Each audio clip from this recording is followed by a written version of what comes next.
It was a Thanksgiving to remember. James Michael Grimes knows he's lucky to be alive. My worst fear is drowning, and that was something I did not want to have to face. The 28-year-old going overboard a cruise ship in the middle of the night, saying he spent about 20 hours treading water alone in the Gulf of Mexico. I wanted to see my family, and I was dead set on making it out of there. I was never accepting that this is it. This is going to be the end of my life. It was supposed to be a Thanksgiving celebration. James Michael and 18 of his family members boarding the Carnival Valor last Wednesday in New Orleans. We were just hanging out, having a good time, watching some live music. Did you have a few drinks? I had during the day, and I'd actually did like an air guitar solo, and there was a competition they were doing, and I'd won it, so I'd won a free drink, so I had that.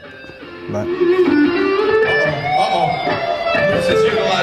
But you hadn't had you weren't inebriated, had a ton of drinks. No, ma'am. How many drinks do you think you'd had? I couldn't really say. Around 11 p.m. that first night on board, James Michael told his sister he was going to the bathroom. What happened next is still unclear. Do you remember leaving and going to find the bathroom? No, ma'am. Do you remember falling off the boat? No. So you don't know how it happened? No, ma'am. I came to regain consciousness. I was in the water with no boat in sight. So you, for a while, were passed out in the water? Yes, ma'am. The next day, when he hadn't returned to his cabin, his family alerted the ship's crew. We did have a fairly significant search area. It was a potential of over 7,000 miles of ocean we had to search. James Michael was alone in an area known to be a feeding ground for sharks. I thought it was a shark. I mean, I was swimming in one direction, and I looked around, and I seen it at the corner of my eye, and it came up on me really quick. And I went under, and I could see it, and it wasn't a shark, I don't believe, but it had more like a flat mouth, and it came up and bumped one of my legs, and I kicked it with the other leg. It scared me, not knowing what it was. The avid outdoorsman tried to stay positive and calm. Exhausted and hungry, he ate what he could find to maintain his energy. A stick come floating by. Looked like bamboo, so I started eating on it. Was there any point while you were out there where you thought, I don't know how much longer I can keep doing this? When it started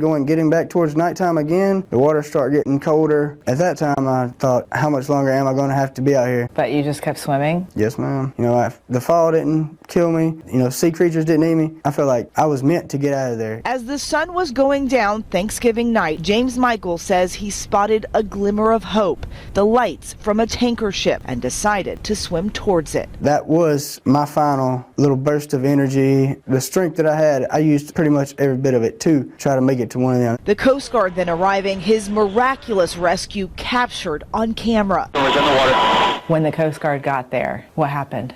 They circled the boat 2 or 3 times looking for me, and I'd done taken off my socks and everything and was just waving them around my head. And when that light finally hit me, somehow I heard, we got him. And I seen a guy coming down from that helicopter, and it was coming towards me. Right then I thought, man, I see the light. When the Coast Guard guy showed up in the water, what'd you say to him? Well, the first thing I actually told him was, I don't have any clothes on. And he told me to hold on to this life vessel, and I was just thinking, thank you. You're like a guardian angel coming down for me. His rescuers believe he was seconds away from not making it. I swam to as fast as I could. As I got to him, I shoved the rescue sling under his arms, and he collapsed into it. He had nothing left. James Michael says the whole experience has given him new purpose. These were actually the pants that I'd planned on wearing on the cruise, but never got to. And I put them on this morning, and I reached in the pocket, and there was something, there's a fortune, and it says, life's a beach, enjoy the waves. Do you think it changed you? It opened my eyes. I take things for granted, I reckon. Do you think you'll go on a cruise ship again? Yeah, I will. I ain't gonna let it discourage me. I might not get within 10 foot of the rails, but I'll definitely be open to going on another cruise, because I really didn't get to go on this one.